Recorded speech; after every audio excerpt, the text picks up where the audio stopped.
Y yo me dediqué, para los que les interesan, a conocer a Arturo Rivas Sáenz. Aquí traje algunos ejemplares de la edición crítica, donde viene una biografía amplia también de su investigación. Bueno, Arturo Rivas Sáenz, tras su fallecimiento en 1985, dejó un ensayo inédito muy extenso y ampliamente detallado sobre la metáfora, investigación realizada en el Colegio de México. Como se puede advertir, estos cuadernillos de apuntes han sido el fruto de una larga y paciente elaboración sobre uno de los tropos literarios preferidos de su estilística. Desde esta perspectiva, en una nota de página, podemos ver que es el tema que ha trabajado Rivas Sáenz desde 1940 hasta 1985. Más de 40 años, sobre uno de los tropos que más ha causado controversias en la estilística. Reconocemos que Rivas Sáenz fue uno de los precursores de la estilística en México, junto con Alfonso Reyes. Varios de sus ensayos tratan sobre Ramón López Velarde, sobre las metáforas en Javier Villaurrutia, Alfonso Gutiérrez Hermosillo, Enrique González Martínez, entre otros, pero también se hayan plasmado sus ensayos poéticos, sus propias metáforas. Varios de sus libros también reconoce la deuda Octavio Paz, una deuda que le reconoce a Arturo Rivas Sáenz. Juan Manuel Negrete Naranjo, bueno, mi pregunta es, ¿cuáles son las contribuciones o aportaciones de Rivas Sáenz en torno a la metáfora? Juan Manuel Negrete propone distinguir tres vías. Una es el Rivas Sáenz gambusino, rastreador, sabueso de las metáforas elaboradas por los otros, donde su infatigable búsqueda le corona con el éxito. Una segunda senda, igual o aún más prolífica que la anterior, es la elaboración fecunda de las suyas propias, perdónenme el pleonasmo. El tercer camino lo transita un Rivas Sáenz teorizante de la metaforización. En los tres excursos resulta Rivas un metaforista consumado. Salvador Echavarría realizó un prólogo para este libro sobre la metáfora, hasta hace poco publicado, expresando que, cito, el tratado que lleva el título escueto de la metáfora bien podría intitularse Fenomenología de la metáfora. Hay en esta obra un rigor, una atención, un enfoque pertinaz y diverso sobre un tema que al fin y al cabo es bastante reducido. Para mi gusto sería más atinado llamarle hermenéutica de la metáfora o estilística de la metáfora, por la propuesta de interpretación y comprensión sobre el lenguaje poético. En esta obra magna se destacan tropos fundamentales para comprender el estilo literario, como símil, antítesis, paradoja, metáfora, sinécdoque. Resulta interesante su estudio sobre la analogía, tal como sucede en el caso de la analogía de desigualdad, en la que los analogados tienen de común no solo el nombre, sino también la noción significada por este, la que es la misma en todos los sujetos, pero desigualmente participada. El tema de la analogía se relaciona intrínsecamente con el de la metáfora. Mauricio Gauchot, en su tratado de hermenéutica analógica, expresa que la analogía es más amplia que la metáfora. La metáfora es solo una de sus partes, junto con la metonimia. Un modelo analógico de la hermenéutica abarca el modelo metafórico y el metonímico como parte suya. La analogía abarca la metáfora, la metonimia, la iconicidad, el diagrama y la sinécdoque. De esta forma, el lenguaje poético se enriquece de estos recursos estilísticos. La poesía tiene como fundamento la analogía y se orienta a la metáfora más que a la metonimia. La analogía reúne lo idéntico o unívoco y lo diferente o equívoco, aunque predomina más la diferencia que la igualdad. La metáfora, por su sentido ontológico, nos refiere a lo metonímico, ya que en la metáfora existe una tensión. Se requiere de ambas para lograr un encuentro entre lo filosófico y lo poético. Ahora bien, Juan Manuel Negrete considera, cito, que las teorías atinadas o afortunadas sobre la metáfora no habían avanzado un palmo más adelante de donde las dejó Aristóteles, hasta que llegó Rivas Sáenz. Al sostenerlo de esta forma, se ve obligado a realizar una precisión necesaria. Rivas hizo a un lado el corset que vincula la metáfora con la analogía y que termina arrojándola en el reducto del desplazamiento de calificativos. Al reducirla a esta prisión, la metáfora tiene que ser por fuerza una mera operación de semejanza o de comparación. Hasta aquí la cita de Juan Manuel. En este tratado sobre la metáfora, Rivas Sáenz comprende una hermenéutica de la metáfora. En este sentido, resulta interesante ver si su propuesta se aproxima a la hermenéutica analógica o si difiere y se desvía, en todo caso, de este modelo interpretativo. Hay que ver de cerca la relación entre analogía y metáfora. Cito, todo esto significa que la metáfora brota de afinidad, dice Rivasain, semejanza. Esto es lo tradicional, la sinécdoque, empero resulta de la coubicación, cercanía, coexistencia, simultaneidad. La metonimia es producto de la confusión de dos cosas necesariamente consecutivas. Esto es, una sigue a fuerzas a la otra. La segunda supone precedente. La casuística de ambas es variada. La metáfora tiene una relación con el pasado, una experiencia olvidada pero de una pujante vigencia. La metonimia y sinécdoque pueden muy bien aplicarse como fallas de atención actuales. Son casos de psicopatología de la vida de que no habló Freud. Rivasain reconoce una serie de definiciones que se han dado a lo largo de la historia, donde aborda autores tan variados para después ofrecernos sus aportaciones o definiciones, es decir, a las que llega por cuenta propia sin omitir las teorías o sistemas que se han ofrecido, clasificaciones o métodos sobre este tropo que ha dado la vuelta al mundo, siendo uno de los más estudiados por las diversas corrientes literarias y filosóficas. Asimismo comienza con las definiciones resabidas que parecen dogmas inamovibles, para ir poco a poco reconstruyendo una hermenéutica crítica de la metáfora. Para Aristóteles la metáfora resulta de la analogía, es decir, como transferencia de nombre de una cosa a otra. Rivasain considera que, cito, como la minuciosidad inventa otras configuraciones trópicas en ellas, sinécdoque o metonimia, quedan incluidas las clases no analógicas, y de ahí en adelante los ingredientes esenciales de la metáfora son dos: la transferencia, epífora, y la semejanza, analogía, análogo. Y más adelante expresa: la transferencia, transporte, traslación, traslado de un nombre a otro es algo que me parece imposible. La concepción analógica de la metáfora expuesta por Aristóteles siguió sus vertientes en la retórica de Cicerón, solo que este último añade un elemento plástico. Cito: hay metáfora cuando se toma el nombre de una cosa y se transfiere a otra porque la semejanza parece autorizar el transporte. Y añade que esto sirve para poner la cosa ante los ojos. De esta manera, considera que es preciso comprender el sentido poético y filosófico entre gramática y lógica, lo cual nos muestra que en poesía es posible una verdad diferente a la lógica que se funda en el principio de identidad. En fin, sigue revisando las distintas acepciones sobre la metáfora, encontrando semejanzas con el canon establecido por Aristóteles y Cicerón, claro, con algunas innovaciones como Campany, Rowling, Claudgen, y por supuesto retoma la nueva retórica de Heinrich Blocksberg, donde tiene esa fórmula de D más nombre es igual a adjetivo. Continuando con las definiciones que proporciona, lo cual resultan muy valiosas debido a su amplia variedad de temas y estilos que intenta reunir para integrar después una hermenéutica analógica.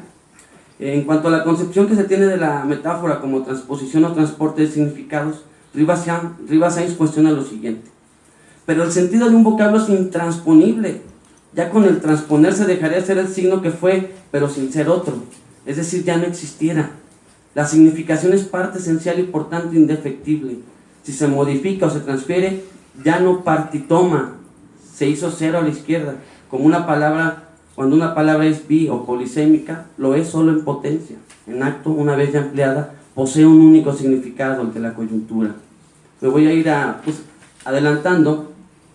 De esta misma manera avanza desmontando la tradición para llegar a la génesis y evolución de la metáfora. La metáfora puede ser sensual o espiritual. De Hugo Blair retoma la definición: la metáfora es una figura fundada enteramente en la semejanza, está unida estrechamente con el símil o comparación, y no es a la verdad otra cosa que una comparación concebida en una forma compendiosa. Concerniente a esta definición, Rivasain se cuestiona la relación analógica de la metáfora por semejanza, lo cual resulta ser una forma, pero no es la única, ya que la metáfora se orienta también a la diferencia, oposición, contradicción. La metáfora conjunta disyuntivamente. En ella se halla el símil y la comparación, la antítesis, el quiasmo y la sinécdoque. En la comparación se ofrece una relación como si fuera o se parece. Ahora bien, cito a Rivasain: si el símil previo ya no existe, la metáfora no es un símil de clase alguna, ni extenso ni resumido. Al diablo con la contracta brevita ciceroniana, referida a la comparatio de la metáfora. Recordemos que muchas de las citas del autor, como las de Aristóteles, Damas Alonso, se hallan en el diccionario de términos filológicos de Lázaro Carreter. Rivas Sáenz interroga sobre la relación entre metáfora e imagen, cuestionándose de fondo si acaso la metáfora será solamente una traslación, sobreposición o sustitución de imágenes. Claro, existe un vínculo primordial entre ambas, lo cual conviene precisar, cito, mas tales dos elementos no son dos entes, aún en el proceso de hechura hay uno solo que es modificado, y no en su ser mismo, sola y únicamente es una o dos de las facetas de un modo de ser, las facetas que tienen en común con el otro elemento, del cual no se quitan, pues todo pasa imaginativamente. Voy a seguir avanzando, disculpen la molestia aquí. De esta manera se ha percatado que desde la tradición griega hasta nuestros días ya se vio que tal analogía tiene raigambre en Aristóteles, y yo he observado que en muchas ocasiones es bastante difícil encontrarla, pero que en mayoría comprobable, aún en los casos más oscuros o enredosos, se logra dar con ella. También concluyo de mi experiencia que la similitud predomina como enlace metafórico, numéricamente contra la antítesis. Por ende, la metáfora no solamente es la diplopía de dos imágenes, ya que la propuesta ribasiana afirma que la metáfora no es la suma de dos cosas o imágenes, o palabras o sentidos, sino que va más allá de la tradición y avanza hacia un nuevo sentido metafórico como monosemia realmente indivisible. Mas en toda comparación metafórica tiene que serlo analógicamente de lo que tienen en común dos cualidades o accidentes de las cosas, en aquello que similariza a uno u otro, formando un nuevo ser. Cito a Rivas Sáenz, todo lo que se le añade a una palabra una vez añadido deja de serle extraño, pues solo ha destacado las notas o las cualidades que lo determinan, es decir, que sirven para identificarlo, pero para saber cuál es, entre otros, a quienes convienen otras complementaciones. Por consiguiente, repito, la metáfora en cuanto tal no es una doble visión. Lo fueron los elementos antes de ser elementos, es decir, lo fueron los que iban a ser materiales de construcción. La metáfora es unidad semántica, de una sola cosa, una sola imagen, una sola idea. Un Pegaso no es un caballo más alas, es un caballo alado, uno es un nuevo ser. Por otra parte, considera además que en la metáfora se halla la imagen de lo imperceptible, es decir, la concreción de lo abstracto. Es una imagen en estado naciente que antes no existía, imagen nueva, inédita. La metáfora como el lenguaje es esencialmente humano, ya que, cito a Rivas Sáenz, ningún Dios puede metaforizar porque sería ir en contra de su propia hechura, sería como un remiendo. La naturaleza, independizándose de su demiurgo, le cambia sus cosas, las decolora, disminuye o acrece, ya va a terminar, las pudre, las pulveriza y las ningunea, reduciéndolas a cero. Por eso se puede comparar el poeta con el demiurgo. El poeta en cierto modo personifica, se proyecta anímicamente por la prosopopeya, atribuyendo cualidades o acciones que son propias del hombre o lo inánime. Para ir concluyendo, la metáfora consiste en que un término, al través y por medio de su antigua significación, adquiere una nueva sin abandonar la primera. Y tal como lo expresa Rivas Sáenz más adelante, pese a don Aristóteles y a sus innúmeros secuaces, no creo, repito, en la transferencia, llámese traslación, transporte o trueque.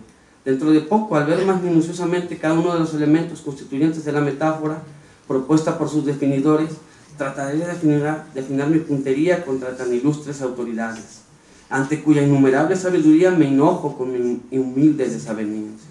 Dudo también de la forzosa semejanza. Entonces, aquí ya terminamos.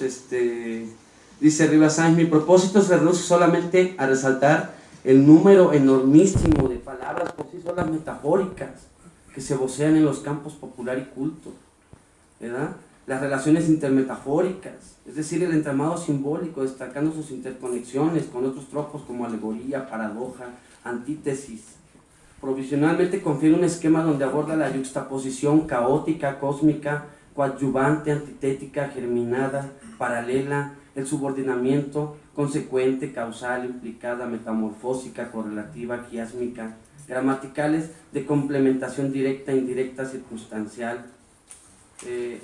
Y ya pues dice Arturo Rivas Sáenz, el origen de la metáfora es psíquico, tuvo que iniciarse un día, pero nació de una urgencia del yo, la necesidad de exponer lo que aún no tiene nombre, la de evadirse, diferenciarse, distinguir una cosa oscura por la clara, son ineludiblemente necesidades psíquicas. La naturaleza, la metáfora contribuye admirablemente a la energía del estilo, da dignidad y nobleza, enriquece el lenguaje, lo hace más copioso. Para concluir, que son el principal recurso para dar novedad a las ideas más comunes. Asimismo, se considera que este ensayo quedó inconcluso, pues en materia tan omniabarcante no hay nada definitivo. Rivas Sáenz va señalando aspectos fundamentales de la metáfora, como su naturaleza irracional y lógica, su relación con el sueño, con lo absurdo, lo maravilloso. Y cito: en cuanto al metaforista, es un hombre convertido en demiurgo, todopoderoso, pues aniquila y crea mundos de paisajes imposibles, pero en la fantasía más que reales. Construye lo inconstructible, estanca lo fugitivo, estabiliza lo crónico, desubicúa lo naturalmente inmóvil y con poder semejante tiene virtud de enlazar con mente de primitivo cosa a cosa, encontrando relaciones para otras escondidos, dándose cuenta por eso de la armonía del conjunto, de su musical quehacer, para unir todos los planos, los géneros y especies, o de ellos destruidos, hacer extras inauditos, desmirados ayuntamientos. Y más adelante termina con estas palabras. Rivas Sáenz llegó a considerar ampliamente sus diversas definiciones, palabras por sí mismas metafóricas, metaplasmos, metataxas, catacresis, además un sinfín de aspectos fundamentales que se pueden desarrollar más ampliamente. Por último, cito: y no puedo menos que terminar este capítulo copiando.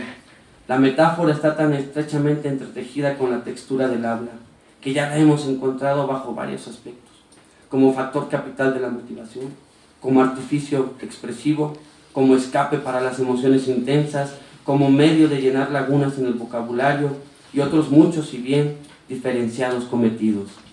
Muchas gracias.